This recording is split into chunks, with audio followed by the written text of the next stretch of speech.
Postoji trenutak u svakom odnosu kada muškarac pomisli: radim li ovo ispravno? Je li moja partnerica zaista zadovoljna?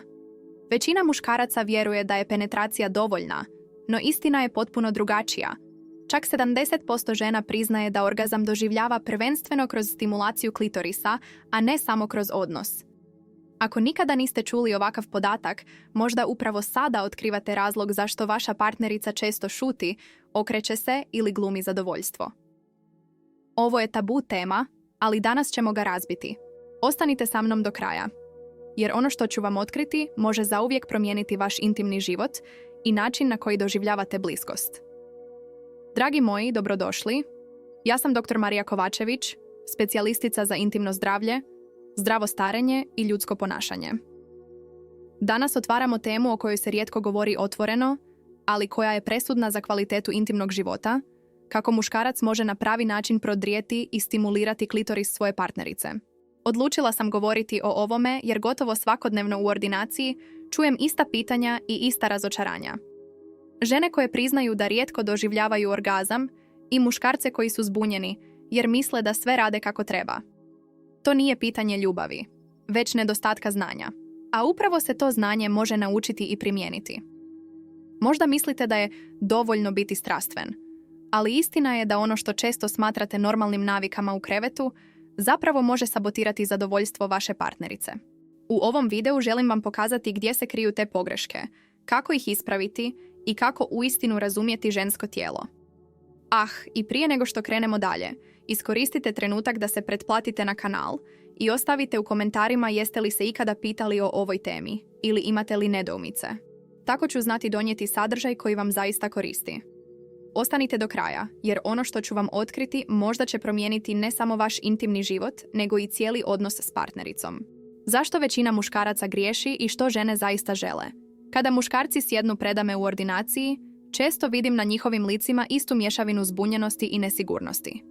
Govore mi: doktorice, ja volim svoju partnericu, trudim se, ali ona nikada ne izgleda potpuno zadovoljno. Što radim krivo? To pitanje ponavlja se toliko često da sam shvatila, nije problem u nedostatku ljubavi ili privrženosti, nego u nedostatku znanja i komunikacije. Prva i najveća pogreška koju muškarci rade jest uvjerenje da je sama penetracija dovoljna da žena doživi užitak. Biološki gledano, većina žena neće doživjeti orgazam samo kroz vaginalni odnos. Klitoris je središte ženskog zadovoljstva. On sadrži više od 8000 živčanih završetaka, što je dvostruko više nego muški penis. To znači da je dizajniran isključivo za užitak. Međutim, mnogi muškarci ili to ne znaju ili zanemaruju jer se o tome rijetko govori. Druga uobičajena pogreška je brzina. Muškarci često imaju naviku žuriti, kao da je cilj seksa što prije doći do završnice. Ali žensko tijelo funkcionira drugačije. Potrebno je vrijeme da se probudi, da se uspostavi opuštanje i povjerenje, da se tijelo navlaži i da klitoris postane dovoljno osjetljiv za stimulaciju. Kada muškarac žuri, žena se osjeća pod pritiskom, a njezino tijelo se zatvara umjesto da se otvara. Sjećam se jedne pacijentice koja mi je rekla: moj muž je divan čovjek, ali uvijek se ponaša kao da sve mora biti gotovo za 10 minuta. Ja se osjećam kao da sam samo dio procesa, a ne partnerica. Ta rečenica mi je ostala urezana u pamćenju. Nije govorila o nedostatku ljubavi, nego o nedostatku pažnje prema njezinim potrebama. Treća pogreška je nedostatak komunikacije. Mnogi muškarci se boje pitati partnericu što voli, jer misle da će time pokazati slabost ili neznanje. No zapravo je suprotno. Žena se osjeća cijenjeno i poštovano kada je muškarac pita za povratnu informaciju. Jednostavna pitanja poput sviđa li ti se ovo ili želiš li da nastavim ovako mogu potpuno promijeniti dinamiku odnosa. To nije znak nesigurnosti, već zrelosti i brige. Želim da shvatite jednu važnu stvar. Žensko tijelo daje jasne signale, samo ih treba znati prepoznati. Kada žena uživa, njezino disanje se produbljuje, kukovi prate vaš ritam, mišići nogu se lagano napinju. Ako vidite da se udaljava, stišava ili gubi kontakt očima, to znači da nešto ne funkcionira. Tijelo uvijek govori, ali mnogi muškarci nisu naučeni slušati. Još jedan čest problem je fokus isključivo na genitalije. Seksualni užitak žene ne počinje između nogu, već u glavi. Predigra, poljupci, dodiri po cijelom tijelu, riječi i pogled, sve to stvara emocionalno i fizičko uzbuđenje. Kada muškarac preskoči te faze, partnerica se osjeća kao da je svedena na objekt, a ne na osobu koju treba voljeti i razumjeti. U praksi često savjetujem muškarcima: razmišljajte o ženskom tijelu kao o simfoniji. Ako svirate samo jedan instrument, melodija neće biti potpuna. Tek kada uklopite više tonova, dodir, pogled, riječi, ritam, nastaje sklad koji vodi do pravog užitka. Želim naglasiti i da nema univerzalne tehnike. Ono što djeluje za jednu ženu, možda neće za drugu. Zato je važno promatrati, slušati i prilagođavati se. Mnogi muškarci dođu s uvjerenjem da postoji tajna poza ili tajni trik. Ne postoji. Postoji partnerstvo, otvorenost i spremnost na učenje. Naravno, postoje i duboko ukorijenjeni mitovi. Na primjer, mit da je žena koja ne doživi orgazam jednostavno hladna ili nezainteresirana. To nije istina. U većini slučajeva problem je u pristupu muškarca, nedostatku komunikacije ili u psihološkim čimbenicima poput stresa, anksioznosti ili loših iskustava iz prošlosti. Sjećam se jednog para koji je došao na terapiju.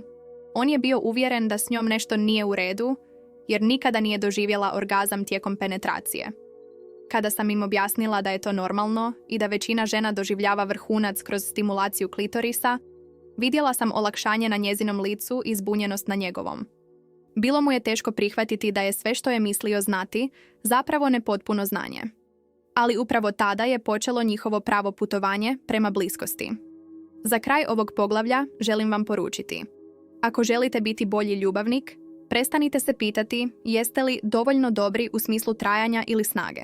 Pravo pitanje glasi: jesam li dovoljno pažljiv? Slušam li tijelo svoje partnerice? Dajem li joj prostora da se izrazi i pokaže što voli? Ovo poglavlje je samo prvi korak. Otkrivanje zašto većina muškaraca griješi i što žene zaista žele. U sljedećem poglavlju učit ćemo još dublje u samu anatomiju ženskog tijela, razbit ćemo mitove i naučiti kako zapravo funkcionira klitoris i cijeli sustav ženskog zadovoljstva. Anatomija, mitovi i istina o ženskom zadovoljstvu. Kada govorimo o ženskoj seksualnosti, jedno od najvećih otkrića za muškarce je činjenica da je klitoris glavni organ užitka. Zvuči jednostavno, ali većina muškaraca nikada nije dobila kvalitetno objašnjenje anatomije žene. A bez razumijevanja tijela, teško je znati kako ispravno pristupiti partnerici. Klitoris nije samo mali vidljivi dio iznad vaginalnog otvora. Ono što vidite, ta mala kapljica, samo je vrh ledenog brijega. Ispod površine, klitoris se širi poput leptira, s krakovima koji se protežu uz stidne kosti i obavijaju vaginalni kanal. To znači da stimulacija može dolaziti ne samo direktno, nego i kroz dodir okolnih područja, pa čak i kroz samu penetraciju kada se izvodi na pravi način. Ipak ovdje nastaje problem. Mnogi muškarci vjeruju u mit da žena treba doživjeti orgazam kroz penetraciju, a ako ga ne doživljava, onda nešto nije u redu. To je potpuno netočno. Statistike pokazuju da samo oko 25% žena redovito postiže orgazam isključivo penetracijom. Ostale trebaju direktnu ili kombiniranu stimulaciju klitorisa. Dakle, ako vaša partnerica ne doživljava vrhunac samo kroz odnos, to ne znači da s njom nešto nije u redu, nego da je potrebno bolje razumjeti njezinu biologiju. Još jedan rašireni mit je da je žensko zadovoljstvo komplicirano ili tajanstveno. Istina je da je ženska seksualnost kompleksna, ali ne i nerazumljiva. Muškarci se često obeshrabre jer misle da je previše teško otkriti što žena želi. No, zapravo se radi o kombinaciji strpljenja, komunikacije i osnovnog poznavanja tijela. Želim ovdje naglasiti i psihološki aspekt. Žena neće doživjeti užitak ako se ne osjeća sigurno, opušteno i emocionalno povezano. To znači da anatomija sama po sebi nije dovoljna, potrebna je i atmosfera. Ako muškarac ne pokazuje poštovanje, ako žuri ili ako pokazuje sebičnost, žensko tijelo to osjeti i reagira zatvaranjem. Jedan od najčešćih mitova koje čujem u svom savjetovalištu je da žene glume orgazam jer ne žele povrijediti partnera. I to je nažalost istina. Mnoge žene su mi priznale da ponekad glume jer im je lakše nego objašnjavati. No, to stvara začarani krug. Muškarac misli da sve radi dobro, nastavlja s istim navikama, a žena postaje sve nezadovoljnija.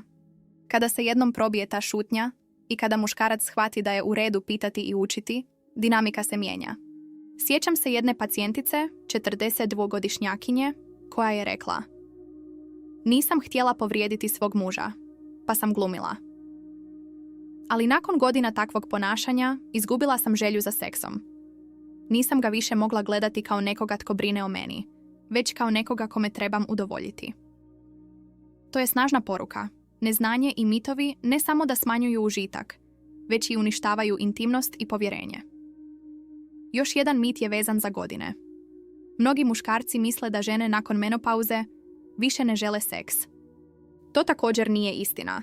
Istina je da hormonalne promjene mogu utjecati na suhoću vagine, smanjenu elastičnost tkiva ili promjenu libida, ali to ne znači kraj seksualnog života.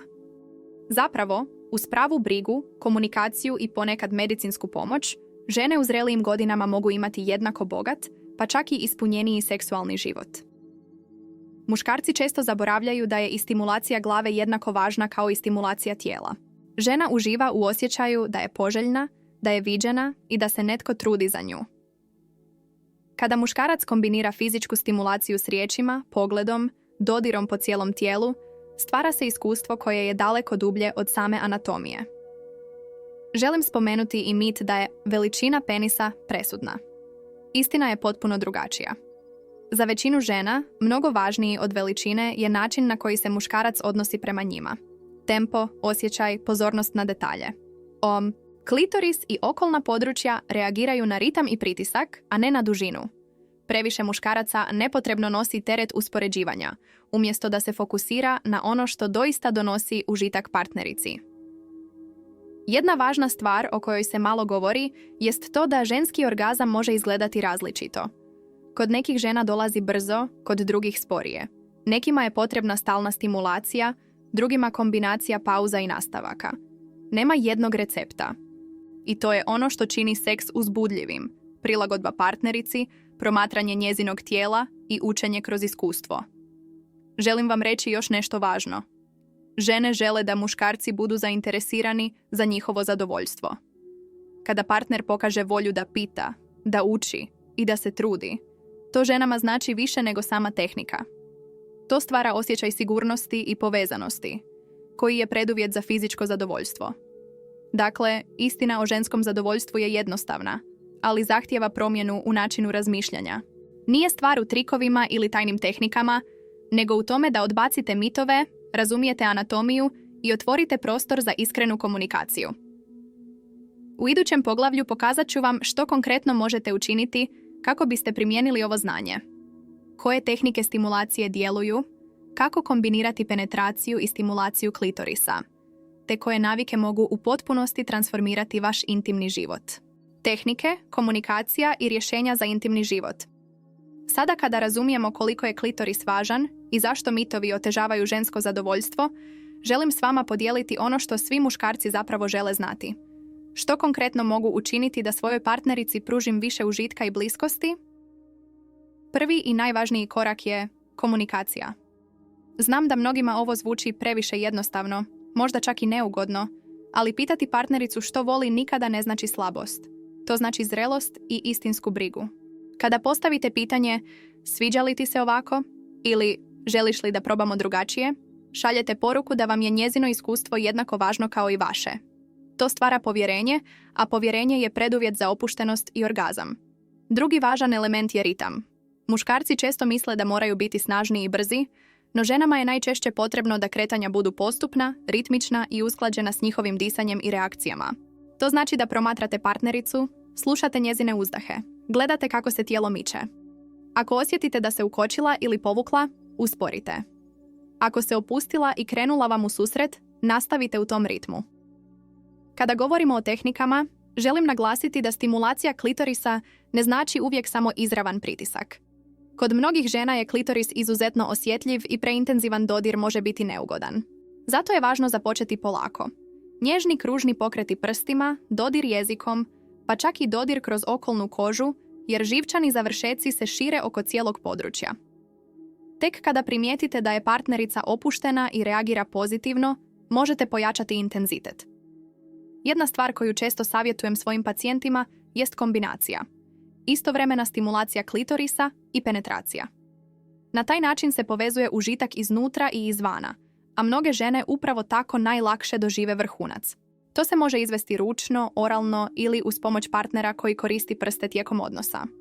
Važno je da oba partnera sudjeluju i da postoji osjećaj zajedništva. Naravno, nije sve u tehnikama. Atmosfera je jednako važna.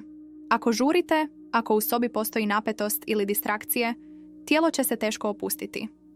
Pobrinite se za privatnost, stvorite ugođaj, možda prigušite svjetla ili pustite glazbu. Nije to klišej. To je način da se i tijelo pripreme za intimnost. Želim spomenuti i važnost predigre. Mnogi muškarci misle da je predigra samo uvod, ali za ženu je to temelj cijelog iskustva. Dodiri, poljupci, riječi, igra, sve to povećava protok krvi u genitalnom području i čini stimulaciju ugodnijom i učinkovitijom.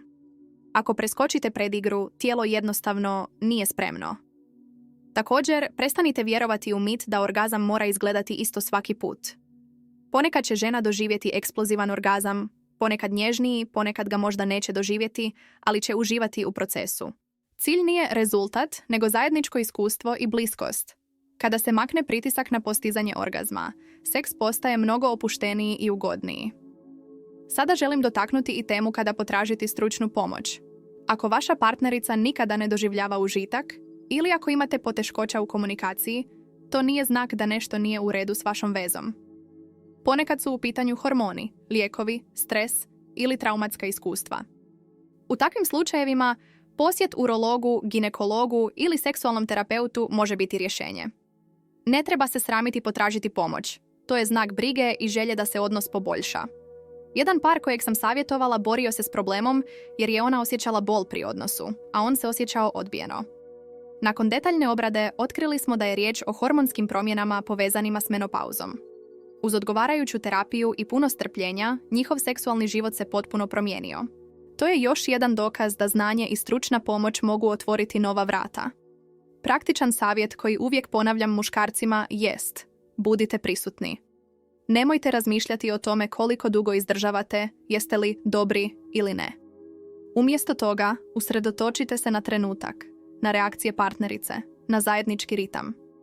Kada ste potpuno prisutni, žena to osjeti i povezanost postaje dublja. Na kraju želim vam ostaviti 3 ključne smjernice. Komunicirajte otvoreno, pitajte partnericu što voli, slušajte njezino tijelo i ne bojte se učiti. Stvorite atmosferu. Predigra, opuštenost i povjerenje jednako su važni kao i sama tehnika. Fokusirajte se na klitoris. On je središte ženskog užitka i zaslužuje pažnju jednako kao i penetracija. Ako zapamtite samo ove 3 stvari i počnete ih primjenjivati, vaš intimni život može se potpuno transformirati. Ne radi se samo o seksu, već o ljubavi, pažnji i međusobnom poštovanju. U sljedećem završnom dijelu podsjetit ću vas na glavne poruke i dati vam ohrabrujuću misao. Seksualnost u bilo kojoj dobi može biti izvor radosti i povezanosti, ako joj pristupite s ljubavlju i znanjem. Dragi moji, stigli smo do kraja današnjeg razgovora. Nadam se da ste tijekom ovog videa shvatili jednu važnu poruku. Žensko zadovoljstvo nije misterij niti nedostižan cilj, već rezultat znanja, pažnje i povezanosti. Naučili smo da klitoris nije mali detalj, već glavni organ užitka. Da mitovi o penetraciji, veličini ili tajnim trikovima samo stvaraju pritisak i udaljenost. I da prava bliskost nastaje tek onda kada muškarac i žena otvoreno komuniciraju, uče jedno od drugoga i zajedno istražuju svoje tijelo i osjećaje. Želim vas ohrabriti da sve što ste danas čuli počnete primjenjivati. Polako, bez žurbe, s puno strpljenja i ljubavi. Možda neće sve ići savršeno odmah, ali svaki iskreni pokušaj približava vas partnerici i gradi povjerenje koje je temelj zdravog odnosa. Seksualnost ne poznaje godine, niti stroga pravila. Ona je putovanje koje može trajati cijeli život, pod uvjetom da ga živimo sa znatiželjom, poštovanjem i otvorenim srcem. Hvala vam što ste ostali sa mnom do kraja i što ulažete u sebe i u svoje odnose. To je najveći dar koji možete dati sebi i osobi koju volite. A sada, kao i uvijek, moj topli poziv vama. Ako vam je ovaj sadržaj imao smisla, pretplatite se na kanal, ostavite komentar sa svojim iskustvom ili pitanjem i podijelite ovaj video s prijateljima i obitelji. Briga o intimnom zdravlju i odnosima znači briga o samome sebi.